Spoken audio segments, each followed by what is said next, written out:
शीर्षक नन्हा बादशाह और जादुई तितली।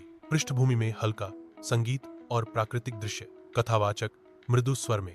एक समय की बात है कि एक बहुत दूर के देश में एक नन्हा सा बादशाह रहता था। उसका नाम तैमूर था और उसकी उम्र सिर्फ 8 साल थी। तैमूर का दिल बहुत नरम था और वो हमेशा दूसरों की मदद करता था, लेकिन उसके वजीरों को ये बात पसंद नहीं थी। वो चाहते थे कि तैमूर सख्त हो जाए ताकि वो उसके धीरे अपने फायदे हासिल कर सके।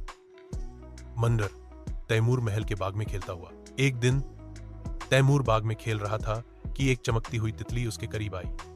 यह आम तितली नहीं थी, बल्कि जादुई तितली थी। इसके पंखों से कौसे करजे के रंग झलक रहे थे। तितली प्यार से, तैमूर बादशाह, तुम्हारा दिल बहुत साफ है, इसलिए मैं तुम्हें एक राज बताने आई हूं। तुम्हारे महल के नीचे एक छिपी हुई सुरंग है जहां सच्चाई का आईना रखा है। जो भी इसमें देखता है, इसे अपना असल चेहरा नजर आता है। तैमूर हैरत से, क्या वाकई? लेकिन मुझे उसकी जरूरत क्यों है? तितली, क्यों उनका कुछ लोग तुम्हें धोखे दे रहे हैं? उस आईने से तुम सच जान सकते हो, लेकिन याद रखो, वहां तक पहुंचना आसान नहीं है। नाचने के लिए 3 परीक्षाएं होंगी। क्या तुम तैयार हो? तैमूर प्रबल स्वर में, मैं तैयार हूं। दृश्य तैमूर भूमिगत सुरंग में प्रवेश करता है। पहली परीक्षा थी अंधेरे का कमरा। तैमूर ने अपनी हिम्मत से काम लाहागार करा या और तितली की रोशनी का पीछा करता गया जब तक वह अंधेरे को पार न कर गया।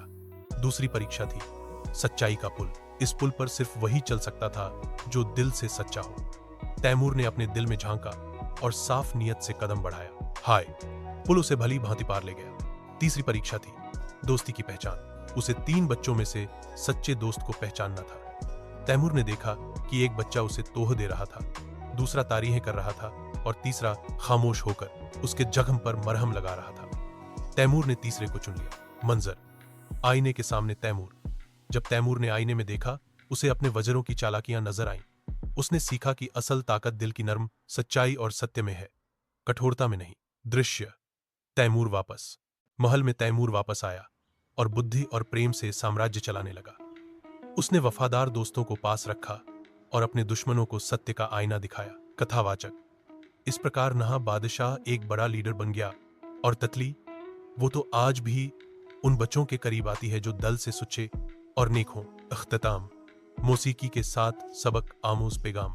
बच्चू, हमेशा सच बोलो, दूसरों की मदद करो और कभी अपने दिल की आवाज को मत दबाओ, क्योंकि वही तुम्हें सही रास्ता दिखाता है।